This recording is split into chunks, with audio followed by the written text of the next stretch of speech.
Eran casi las 10 de la noche, y el andén del metro estaba extrañamente desierto. Sentí un escalofrío recorrer mi espalda, como si algo invisible me observase desde las sombras.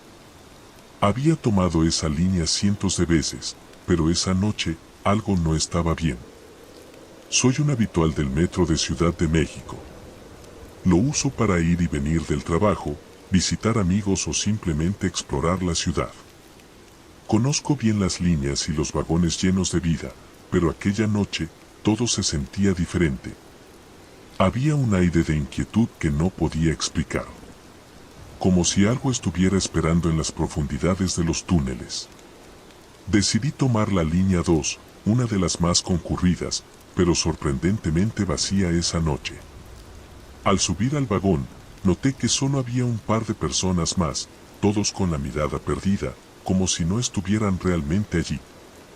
Me senté cerca de la puerta, con la vista fija en el mapa de estaciones, tratando de ignorar la sensación de opresión que comenzaba a crecer en mi pecho. El tren comenzó a moverse, y todo parecía normal hasta que llegamos a la estación Pino Suárez. Las luces comenzaron a parpadear, y el vagón se detuvo abruptamente. Nadie se movió ni dijo nada. De repente, las luces se apagaron por completo, sumiéndonos en la oscuridad más absoluta. Sentí que mi corazón latía con fuerza en mis oídos mientras un silencio sepulcral caía sobre nosotros. Entonces, escuché un sonido. Era un susurro, apenas audible, pero claramente provenía del final del vagón. Intenté enfocar mis ojos, pero la oscuridad era impenetrable. El susurro se convirtió en un murmullo, y luego en un llanto suave, como el de un niño pequeño. Me levanté, tratando de localizar la fuente del sonido. Caminé hacia el final del vagón, mis pasos resonando en el silencio. Y entonces, la vi. Una figura, pequeña y encorvada, sentada en el último asiento. Sus sollozos eran desgarradores. Me acerqué con cautela, y justo cuando estaba a punto de tocar su hombro, las luces se encendieron de golpe. El vagón estaba vacío. No había rastro de la figura ni del llanto. Me quedé paralizado, tratando de entender lo que acababa de pasar. Fue entonces cuando el tren comenzó a moverse nuevamente. Las puertas se abrieron en la siguiente estación, y sin pensarlo dos veces, salí corriendo. Nunca supe qué fue lo que vi esa noche en el metro. Algunos dicen que el sistema de transporte está lleno de espíritus inquietos, almas perdidas que no han encontrado su camino. Pero esa experiencia, nunca la olvidaré. Y cada vez que paso por la línea 2, no puedo evitar recordar esa sensación de ser observado, de algo más allá de lo comprensible. Desde entonces, siempre miro dos veces antes de subirme a un vagón vacío. Porque, quién sabe, tal vez esa figura esté esperando a alguien más, lista para compartir su doloroso llanto. Desde aquella noche, evitaba el último vagón de la línea 2. Sin embargo, la curiosidad empezó a carcomerme. ¿Había imaginado todo? ¿O realmente había algo más allá de lo tangible en esos túneles oscuros? Una semana después, decidí enfrentar mis miedos y volver al metro. Esta vez, elegí un horario más concurrido, buscando la comodidad de las multitudes. El tren estaba lleno, con el bullicio habitual de la gente hablando, risas y el ruido constante de los vagones sobre las vías. Todo parecía normal. Sin embargo, al llegar a la estación Chabacano, las cosas comenzaron a cambiar. El tren se detuvo, como de costumbre, pero al mirar a mi alrededor, noté algo extraño. La gente parecía estar en una especie de trance, como si no estuvieran realmente presentes. Sus rostros estaban inexpresivos, sus ojos vacíos. Me sentí inquieto, pero traté de ignorarlo, pensando que quizás era solo mi imaginación. Las puertas se cerraron y el tren continuó su marcha. El vagón comenzó a vaciarse en cada estación, hasta que, finalmente, quedé solo. Fue entonces cuando noté que el aire se había vuelto más frío. De repente, las luces parpadearon y el tren se detuvo de nuevo, esta vez entre estaciones. Un silencio pesado cayó sobre el vagón. De la nada, escuché un ruido metálico proveniente del techo del vagón. Miré hacia arriba, tratando de identificar el origen del sonido, pero no había nada. Los minutos pasaron y la inquietud creció. Decidí moverme hacia el siguiente vagón, esperando encontrar a alguien más o al menos salir de esa atmósfera opresiva. Al cruzar entre los vagones, sentí una ráfaga de aire frío que casi me hizo perder el equilibrio. Llegué al siguiente vagón, pero estaba completamente vacío, como el anterior. Empecé a caminar hacia la cabina del conductor, pensando que podría encontrar ayuda, pero cada vagón estaba más oscuro y desolado que el anterior. Justo cuando estaba a punto de rendirme, escuché un murmullo suave. Era como una canción de cuna, cantada con una voz que parecía venir de todas partes y de ninguna al mismo tiempo. El sonido me atrajo, llevándome hacia el último vagón del tren. Allí, en el rincón más alejado, vi una silueta familiar, la misma figura encorvada que había visto la semana anterior. La figura se movía lentamente, su canto llenando el aire con una melodía melancólica. Intenté acercarme, pero cuanto más me acercaba, más fría se volvía la atmósfera. La figura alzó la cabeza y, por un momento, nuestras miradas se encontraron. Sus ojos, oscuros y profundos, parecían reflejar un abismo sin fin. Sentí una oleada de emociones, tristeza, desesperación, miedo. De repente, el tren se sacudió violentamente y las luces se apagaron. La canción cesó y el aire se volvió sofocante. Me quedé inmóvil, esperando que algo sucediera, pero lo único que oí fue el sonido de mi propia respiración. Y entonces, todo volvió a la normalidad. Las luces se encendieron, el tren se puso en marcha y el bullicio de la gente volvió a llenar el vagón. Miré alrededor, desconcertado. No había rastro de la figura ni del extraño frío. Me bajé en la siguiente estación, temblando y con la mente llena de preguntas sin respuesta. ¿Quién era esa figura? ¿Por qué la veía solo yo? Mientras caminaba hacia la salida, no podía evitar sentir que algo había cambiado. Algo se había despertado en esos túneles, algo que ahora conocía mi presencia. Y aunque intentaba seguir con mi vida, esa inquietante sensación de ser observado nunca me abandonó. Cada vez que tomo el metro, siento una presencia cerca, esperando, observando. Pasaron unos días antes de que pudiera reunir el valor para hablar de lo que había experimentado en el metro. Decidí contarle a mi amigo Julio, quien siempre había sido escéptico respecto a lo paranormal. Nos encontramos en un café cercano a la estación Hidalgo. Le narré cada detalle, esperando que tal vez, al escucharme, pudiera ayudarme a encontrar una explicación lógica. Julio me escuchó atentamente, con una expresión de creciente preocupación en su rostro. Cuando terminé, guardó silencio por un momento antes de hablar. No sé qué decirte, comenzó, pero he oído rumores sobre apariciones en el metro. Gente que se pierde, figuras que aparecen y desaparecen. Pero siempre pensé que eran solo leyendas urbanas. Nos quedamos en silencio, ambos sumidos en nuestros pensamientos. Entonces, Julio sugirió que volviéramos juntos al metro, esta vez con cámaras para documentar lo que pudiera pasar. Aunque la idea me inquietaba, acepté. Necesitaba respuestas, y esta parecía la única forma de obtenerlas. Esa misma noche, armados con nuestras cámaras y linternas, nos dirigimos a la estación Pino Suárez, el lugar donde todo había comenzado. El ambiente era denso y la estación, casi vacía. Abordamos el último vagón, el mismo en el que había visto a la figura encorvada. Julio comenzó a grabar mientras el tren se movía, capturando cada detalle. A medida que avanzábamos, la atmósfera se volvía cada vez más tensa.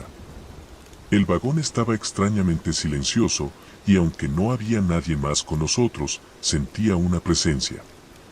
Llegamos a la estación Chabacano, y como si fuera una repetición de la vez anterior, las luces comenzaron a parpadear. Julio y yo intercambiamos miradas nerviosas, pero continuamos grabando. El tren se detuvo de nuevo entre estaciones y las luces se apagaron por completo. Esta vez, sin embargo, no hubo murmullos ni canciones de cuna. En su lugar, un extraño crujido resonó en el vagón, como si algo se estuviera moviendo entre nosotros. Encendí mi linterna, pero el haz de luz apenas penetraba la oscuridad. Julio, con la cámara aún en mano, giró lentamente para capturar todo. Entonces, lo vimos. Al final del vagón, una sombra se deslizó, casi imperceptible, pero claramente allí. Me acerqué, mi corazón latiendo con fuerza, mientras Julio mantenía la cámara enfocada. La sombra se movía, como si flotara en el aire, y luego se desvaneció en el siguiente vagón. Nos apresuramos a seguirla, cruzando al siguiente vagón.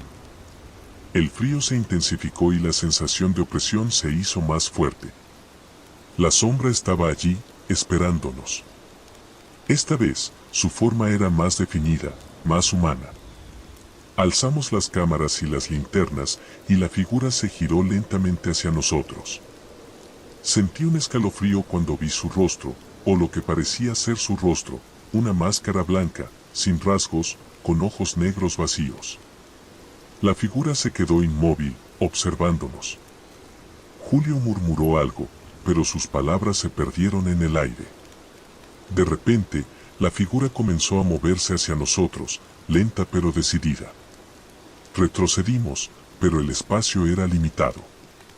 Las luces parpadearon una vez más y, en un instante, todo se oscureció. El tren se sacudió violentamente, como si algo lo hubiera golpeado. Y luego, el silencio. Las luces se encendieron y el tren volvió a moverse, como si nada hubiera pasado. Miré a Julio, quien estaba pálido y temblando. Bajamos en la siguiente estación, sin decir una palabra. Mientras caminábamos hacia la salida, sentí una vez más esa sensación de ser observado. Al revisar las grabaciones más tarde, vimos que la figura no aparecía en la cámara, solo sombras borrosas y distorsionadas. Era como si algo o alguien no quisiera ser documentado. Pero lo que más me inquietó fue la última imagen capturada, una breve y difusa silueta blanca en la puerta del vagón, observándonos. No teníamos respuestas, solo más preguntas. Y cada vez que recuerdo esa noche, no puedo evitar sentir que nos acercamos demasiado a algo que no deberíamos haber visto. Pero la curiosidad es una fuerza poderosa, y el misterio del metro de Ciudad de México aún sigue sin resolverse. Después de revisar las grabaciones, no podíamos quitarnos de la cabeza lo que habíamos presenciado. Julio y yo decidimos que era hora de buscar respuestas más concretas. Comenzamos a investigar sobre las leyendas urbanas del metro de Ciudad de México, encontrando relatos de personas que hablaban de apariciones, desapariciones inexplicables e incluso de trenes fantasma. Una historia en particular nos llamó la atención, la leyenda del vagón de las almas. Según la leyenda, había un vagón en la línea 2 que, durante la noche, se transformaba en un portal para los espíritus inquietos. Aquellos que abordaban el tren después de medianoche podían encontrarse cara a cara con las almas perdidas, atrapadas entre el mundo de los vivos y los muertos. Al parecer, una tragedia había ocurrido décadas atrás, cuando un tren se descarriló, cobrando muchas vidas. Se decía que los espíritus de los fallecidos seguían vagando por las vías, buscando descanso. Decidimos que la única forma de cerrar este capítulo era regresar al metro una última vez, enfrentarnos a lo que fuera que nos había estado siguiendo. Nos armamos de valor y volvimos al andén, esperando el último tren de la noche. Esta vez, nos aseguramos de estar preparados, llevábamos cámaras, linternas y una grabadora de audio. El tren llegó y, para nuestra sorpresa, el vagón estaba vacío. Subimos y comenzamos nuestro recorrido. Todo estaba en silencio, más de lo normal. El vagón avanzaba por las estaciones sin detenerse, como si estuviera en un viaje predestinado. Julio y yo nos miramos, sabiendo que algo estaba a punto de suceder. De repente, las luces se apagaron y el tren se detuvo. El aire se volvió frío y el silencio se hizo ensordecedor. Entonces, comenzaron a aparecer figuras. Eran sombras difusas, moviéndose por el vagón, como si buscaran algo. Sentimos un pánico indescriptible, pero no podíamos movernos. Las figuras se acercaron, y entre ellas, distinguimos la misma figura encorvada de antes, con su máscara blanca sin rasgos. Esta vez, sin embargo, no se detuvo. Continuó acercándose, su presencia más tangible que nunca. Julio y yo retrocedimos, pero el espacio se sentía cada vez más reducido. Las figuras nos rodearon, susurros llenando el aire. En un intento desesperado, Julio levantó la cámara, capturando lo que pudiera ser nuestro último momento. La figura se detuvo a pocos centímetros de nosotros. Sentí una mano fría rozar mi brazo, y un susurro penetrante llenó mi mente. No perteneces aquí, pero estás atrapado. En ese momento, entendí lo que querían. No éramos más que intrusos en su reino, testigos de su eterno sufrimiento. De repente, el tren se sacudió violentamente y las luces se encendieron.